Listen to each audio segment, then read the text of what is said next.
Good morning दोस्तों। तो आज की न्यूज़ हम स्टार्ट करते हैं। आज का पहला क्वेश्चन है, भारत के किस राज्य में सोशल जस्टिस ऑफ स्टैचू स्थापित की गई? ए तमिलनाडु, बी आंध्र प्रदेश, सी कर्नाटका और डी केरल। आइए देखते हैं किस राज्य में की गई है। ऑप्शन बी सही है, आंध्र प्रदेश। ठीक है, ऑप्शन बी सही है, आंध्र प्रदेश में की गई है। ये है statue of justice, social justice of statue, ये है आपकी। ठीक है, doctor B R Ambedkar Ambedkar ji हैं। ठीक है, अब आगे हम देखते हैं इसमें। आंध्र प्रदेश सरकार ने भारतीय संविधान के प्रतिष्ठित वास्तुकार डॉक्टर बी आर अम्बेडकर की दुनिया की सबसे ऊंची प्रतिमा का अनावरण किया, जिसे स्टैचू ऑफ सोशल जस्टिस कहा जाता है। यह 206 फीट की ऊंची प्रतिमा है, जो इसे विश्व स्तर के 50 सबसे ऊंची मूर्तियों में से एक बनाती है। यह स्मारकी रचना न केवल आंध्र प्रदेश राज्य बल्कि पूरे देश के लिए डॉक्टर बी आर अम्बेडकर के योगदान का प्रमाण है। अब इसी में आगे देखते हैं। यह सामाजिक न्याय की प्रतिमा 125 फीट ऊंची है, जो 81 फीट की चौकी पर स्थापित है, जो जो इसे दुनिया में सबसे ऊंची प्रतिमा बनाती है। ठीक है, अब इसमें आगे देखते हैं। सामाजिक न्याय की मूर्ति स्टील फ्रेम और कांस्य के आवरण से बनी है और पूरी तरह से भारतीय है। ठीक है, 81 फीट की कुर्सी वाली इमारत की बौद्ध वास्तुकला के कालचक्र महामंडल के रूप में डिजाइन किया गया है। इस प्रतिमा के नीचे डॉक्टर बी आर अम्बेडकर के अम्बेडकर अनुभव केंद्र स्थापित किया गया है, जहां डॉक्टर बी आर अम्बेडकर के जीवन की प्रदर्शनी प्रदर्शित की गई है। डॉक्टर बी आर अम्बेडकर एक भारतीय अर्थशास्त्री, राजनेता, समाज सुधारक और भारतीय संविधान के जनक थे। डॉक्टर बी आर अम्बेडकर ने जवाहरलाल नेहरू की पहली कैबिनेट में कानून और न्याय मंत्री के रूप में भी काम किया है। अब आगे देखते हैं। अगली न्यूज है, किस राज्य में मुख्यमंत्री महिला उद्यमिता अभियान की शुरुआत की गई? असम, पहला असम, दूसरा त्रिपुरा और तीसरा मेघालय। अब देखते हैं कौन सा ऑप्शन सही है। ऑप्शन ए सही है। ठीक है, असम। अब इसमें आगे देखते हैं। असम के मुख्यमंत्री हेमंत बिस्वा शर्मा ने मुख्यमंत्री उद्यमिता महिला अभियान के तहत नई वित्तीय सहायता योजना की घोषणा की है। इस योजना के अंतर्गत 2 करोड़ महिलाओं को लखपति दीदी बनाने का लक्ष्य रखा गया है। मुख्यमंत्री महिला उद्यमिता अभियान का उद्देश्य राज्य के ग्रामीण क्षेत्रों की महिलाओं को, जो स्वयं सहायता समूह का हिस्सा बनी है, को ग्रामीण सूक्ष्म उद्यमियों के रूप में विकसित करना है। साथ ही परिवार के हर सदस्य की सालाना आय 1 लाख रुपए तय की गई है। इस योजना के तहत जारी पात्रता मानदंडों को पूरा करने पर शुरुआती वर्ष में सरकार महिला उद्यमियों को 10,000 रुपए देगी। अब आगे इसमें देखते हैं। असम सरकार ने ग्रामीण क्षेत्र की महिला उद्यमियों के लिए इस योजना का लाभ उठाने के लिए बच्चों की सीमा तय की है। सामान्य और अन्य पिछड़ा वर्ग ओबीसी की महिलाओं के लिए 3 बच्चों की सीमा निर्धारित की गई है। अनुसूचित जनजाति अनुसूचित जाति की महिलाओं के लिए यह सीमा 4 बच्चों की है। मोरान, मोटाक और चाय जनजाति अनुसूचित जाति एसटी दर्जे की मांग कर रहे हैं, जिसे उनके लिए 4 बच्चों की सीमा लगाई गई है। इसके अलावा सरकार के वृक्षारोपण अभियान अमृत वृक्ष आंदोलन के तहत उन्होंने जो पेड़ लगाए थे वह जीवित रहने चाहिए। अब आगे देखते हैं। तीसरी न्यूज है, गुटनिरपेक्ष आंदोलन नाम का पहला शिखर सम्मेलन कब आयोजित किया गया था? ए है 1959, बी है 1960, सी है 1961 और डी है 1962। आइए देखते हैं कब शुरू किया गया था। ऑप्शन सी सही है। ठीक है, 1961 में शुरू किया गया था। नाम, ठीक है, नॉन अलाइंड मूवमेंट। ठीक है, इसका फुल फॉर्म है गुटनिरपेक्ष आंदोलन। ठीक है, अब इसमें आगे हम लोग देखते हैं। 19वां गुटनिरपेक्ष आंदोलन नाम शिखर सम्मेलन युगांडा के कंपाल में शुरू हुआ है। भारतीय प्रतिनिधि मंडल का नेतृत्व विदेश मंत्री एस जयशंकर कर रहे हैं। 19वां गुटनिरपेक्ष आंदोलन का विषय साझा वैश्विक समृद्धि के लिए सहयोग को गहरा करना है। सदस्य देश अंतर्राष्ट्रीय कानून, सामूहिक चुनौतियों पर सहयोग और बहुपक्षीय प्रणालियों को प्राथमिकता देंगे तथा जलवायु परिवर्तन और खाद्य सुरक्षा जैसे मुद्दों पर भी चर्चा करेंगे। पंचशील सिद्धांत के आधार पर गुटनिरपेक्ष आंदोलन नाम की स्थापना 1961 में शीत युद्ध के दौरान हुई थी। अब आगे इसमें देखते हैं। नाम की मूल अवधारणा 1955 में इंडोनेशिया में आयोजित एशिया अफ्रीका वांगडू सम्मेलन के दौरान उत्पन्न हुई थी।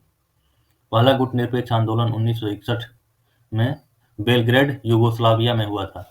यह संयुक्त राज्य अमेरिका यूएसएसआर के बीच शीत युद्ध के टकराव के दौरान विकासशील देशों के हितों को आगे बढ़ाने के दृष्टिकोण पर आधारित था।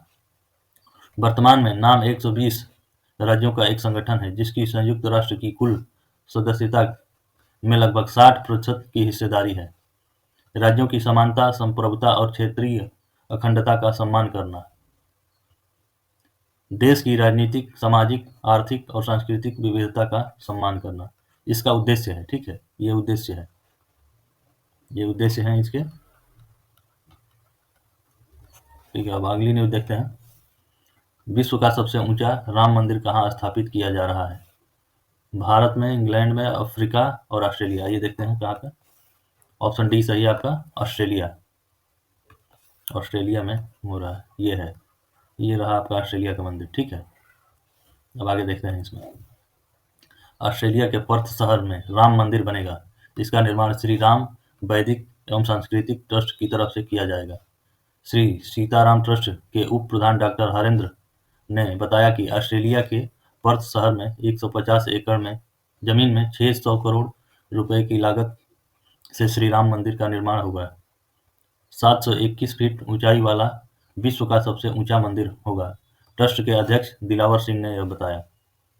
मंदिर परिसर में हनुमान वाटिका, सीता वाटिका, जटायु बाग, सबरी वन, जामवंत सदन, नल नील तकनीकी और गुरु वशिष्ठ ज्ञान केंद्र होगा। अब आगे देखते हैं इसमें। मंदिर परिसर में 55 एकड़ भूमि पर सनातन वैदिक विश्वविद्यालय का निर्माण किया जाएगा। हनुमान वाटिका में हनुमान जी की 108 फीट की ऊंची मूर्ति की स्थापना की जाएगी। शिव सप्तसागर नाम का कुंड बनाया जाएगा जिसमें भगवान शिव की 51 फीट की प्रतिमा होगी। वैदिक पुस्तकों के अध्ययन व प्रचार प्रसार के लिए वाल्मीकि केंद्र भी बनाया जाएगा। यह मंदिर विश्व का सबसे ऊंचा मंदिर होगा। इस मंदिर में कई अद्भुत चीज होंगी जो दुनिया में इसे सबसे अलग पहचान दिलाएगी। श्री राम वैदिक और सांस्कृतिक ट्रस्ट के पदाधिकारी और उनके परिजनों का एक प्रतिनिधिमंडल अयोध्या में श्री राम मंदिर का दर्शन करने आएगा। यह यात्रा 27 फरवरी को पर्थ ऑस्ट्रेलिया से शुरू होगी। अब आगे देखते हैं। अगली न्यूज है, कौन सी भाषा भारत की नवीं शास्त्रीय भाषा होगी?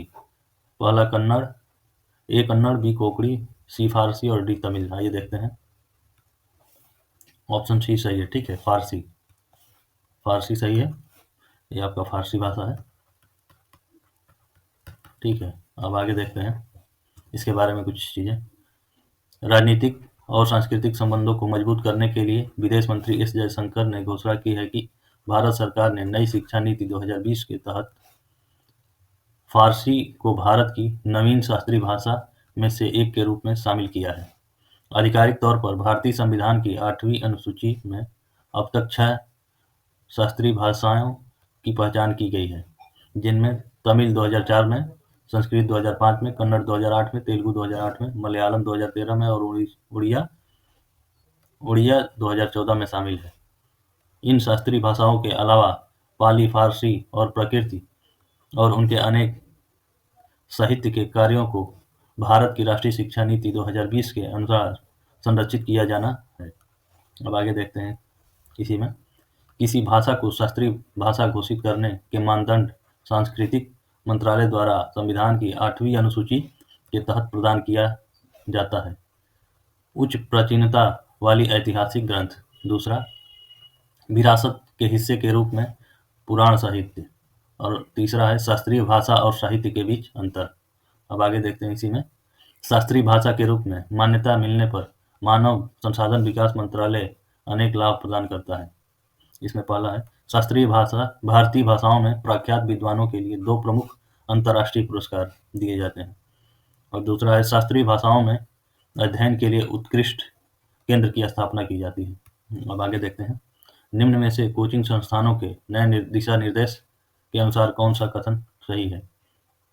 पहला कथन है 16 वर्ष से अधिक आयु के विद्यार्थियों को ही कोचिंग संस्थानों में प्रवेश दिया जा सकता है। दूसरा कथन है विद्यार्थियों और शिक्षकों दोनों के लिए साप्ताहिक अवकाश अनिवार्य होना चाहिए। आइए अब देखते हैं।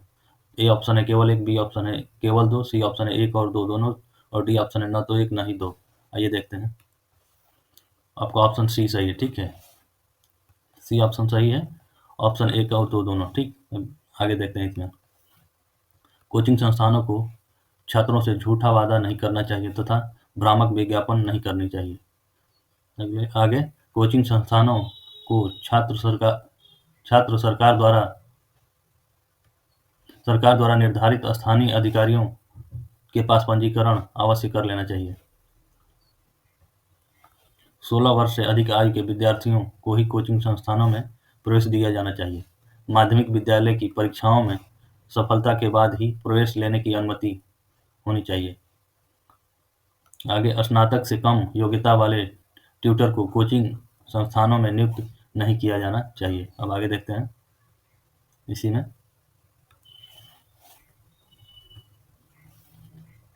विद्यार्थियों और शिक्षकों दोनों के लिए साप्ताहिक अवकाश अनिवार्य होना चाहिए। कोचिंग संस्थान किसी व्यक्ति द्वारा संचालित ऐसी सुविधा है जिसमें स्कूल, कॉलेज या विश्वविद्यालय स्तर के 50 से अधिक छात्रों को अध्ययन कार्यक्रमों, प्रतिस्पर्धी परीक्षाओं या शैक्षिक सहायता के लिए प्रशिक्षित किया जाता है। तो आज की न्यूज़ हम यहीं समाप्त करते हैं।